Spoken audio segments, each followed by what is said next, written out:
The new update is finally here, and there is a lot of new content to cover. In today's video, I'm going to go over everything you need to know about raid battles in Palworld. This includes in-depth information on the most efficient ways to summon Bellanoir, insights about how fights work with general tips you can use to have a better chance, and how the difficulty progression system works. I'll also be showcasing all the drops from all the difficulty tiers, and will tell you how to get the best value out of these items. Without further ado, let's get into how you can summon Bellanoir. Summoning Bellanoir requires two things, a slab and an altar. I'll start with the slabs. To get the first two tiers of slabs, you'll need to craft 4 Bellanoir fragments together. There are 3 types of slabs and 2 types of fragments. The first tier is just the basic Bellanoir fragment and the Bellanoir slab, and the second tier is called Bellanoir Libero fragment and Bellanoir Libero slab. There is a third slab you can get that cannot be crafted. More info on that will be given later in the video though. The difference in slabs is simply the difficulty of fight you're going to be taking on and the quality of drops you'll receive upon winning that fight. So to obtain the fragments you need to craft these slabs and summon the raid battle, you can do 2 things.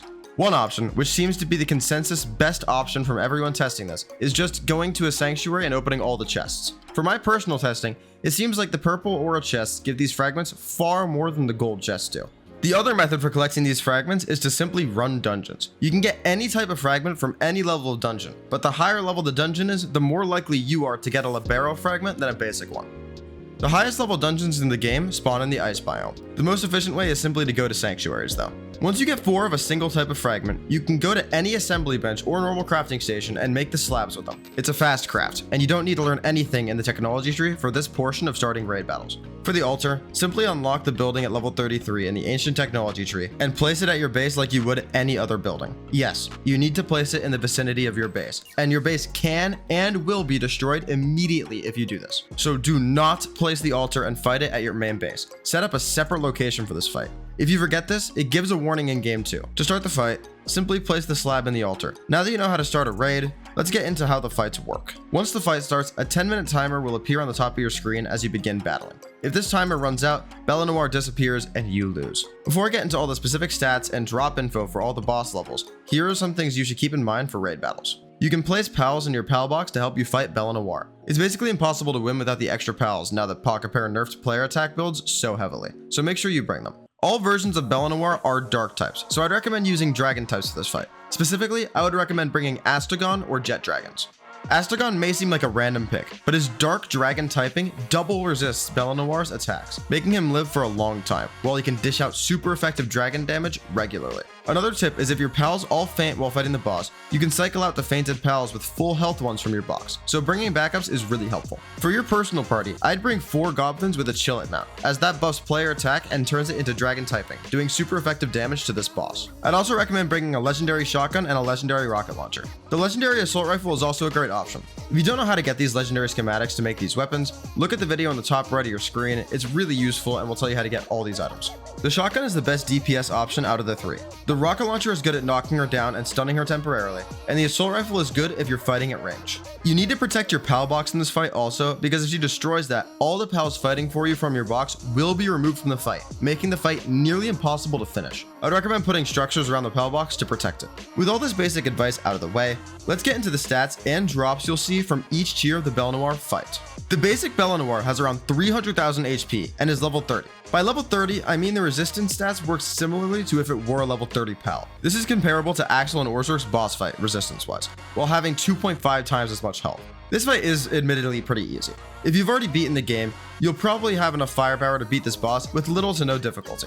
The drops you can get from this boss are on screen now. Here's how all the new items work. The multi-climate undershirt +1 simply acts like a thermal undershirt +1 and a heat-resistant undershirt +1 all in one item. This item is not worth using if you already have +2 undershirts. The difference from +1 to +2 is very significant. Training manuals are essentially an XP boost, but only for your pals. You give it to your pals similarly to how you would give them medicine. This can be very useful if you're already level 50 and don't want to farm XP for pals you're working on now. Ancient Civilization cores are a new crafting item in the game, and I'll discuss these later in the video. Training crystals automatically level up a pal 1 time when it's used, which is great. This boss also drops a huge dark egg, which is guaranteed to give you your own Bellanoir.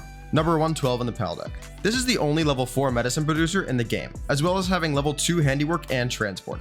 Bellanoir is not rideable. With all that information out of the way, let's move on to Bellanoir Libero. Bellanoir Libero is the second tier of difficulty out of these 3 fights. She comes with 450,000 health and has resistance on par with level 50 pals. Essentially, she's as strong as Victor and Shadowbeak with 2.5 times as much HP. This fight is substantially harder than the one against the basic Bellanoir, and you will most likely need to cycle out your Palbox pals at least once. This is because Bellanoir Libero is strong enough to kill pretty much any pal in the game over the course of 10 minutes. Here is a list of everything Bellanoir Libero drops. You get a lot of items that do not come from the basic fight, and they absolutely make this fight worth farming. The multi-climate undershirt +2 is a nice item to get, as it's extremely convenient to not have to switch undershirts depending on the biome you're in. Beating this boss is the only way to get the Ultra Slab in the game. This slab summons the Ultra Bellanoir Libero fight, which I'll discuss in more detail shortly. Also, you get IV fruits. To put it simply, even though they can be difficult to understand if you haven't heard of them, IVs are hidden stat points that pals have that players don't see without mods. Well, they didn't see it without mods until now. For example, if your Jetragon has 9 out of 100 attack IVs, he might have 1000 attack for his stat, as opposed to a Jetragon with 100 out of 100 attack IVs, which might have 1200 attack. These are just example numbers to show you the point. Every pal you catch comes with health, attack, and defense IVs predetermined. And before this update, you could never change these values after a pal was caught. Now, you can give your pal an IV fruit to boost a specific IV trait by 10 permanently. This is really great for the breeding community, because now they can optimize their builds much more seamlessly. Life Fruit is for HP IVs, Power Fruit is for attack IVs, and Stout Fruit is for defense IVs. There is no downside to using these on your best pals, and you will definitely notice the difference. To my knowledge, beating any variant of Bellanoir Libero is the only way to get these fruits in the entire game. You'll also get Pal 112B in the pal deck, being Bellanoir Libero. This has the same work attributes as the basic Bellanoir. Bellanoir Libero is also not rideable. Now, let's briefly talk about the Ultra version of this boss. Ultra Bellanoir Libero comes from the aforementioned slab and comes with 900,000 HP and has resistances equivalent to a level 50 pal just like Bellanoir Libero. The only difference in drops between Ultra and regular versions of Bellanoir Libero is the Witch's Crown. This grants the wearer a dragon resistance, which is essentially just an item for bragging rights as of right now. This pal is incredibly hard to beat solo. I haven't even done it yet, and I wouldn't bother with it unless you're a completionist. I think condensing your Palbox pals would be the only way to beat it in time, but the Witch's Crown simply isn't worth the trouble. Now that the boss drop and stat info is out of the way, let's talk about those ancient civilization cores I mentioned earlier. They only craft 2 things in the game currently, neither of which are insanely good.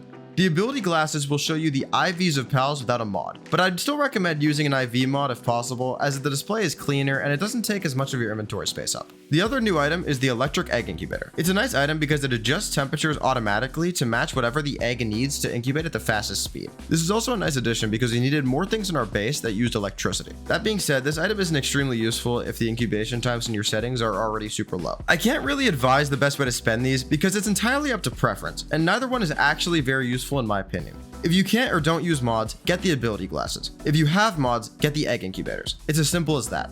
Well, that's all I have for you today. I have 2 more uploads planned for this weekend about the new update, so if you found this useful and enjoyed it, please consider subscribing to see those when they're up. If I hit 1,000 subscribers before the end of April, I'll do an insane challenge playthrough that I know you'll enjoy. Thanks for watching. This has been Jace, and I'll see you guys next time.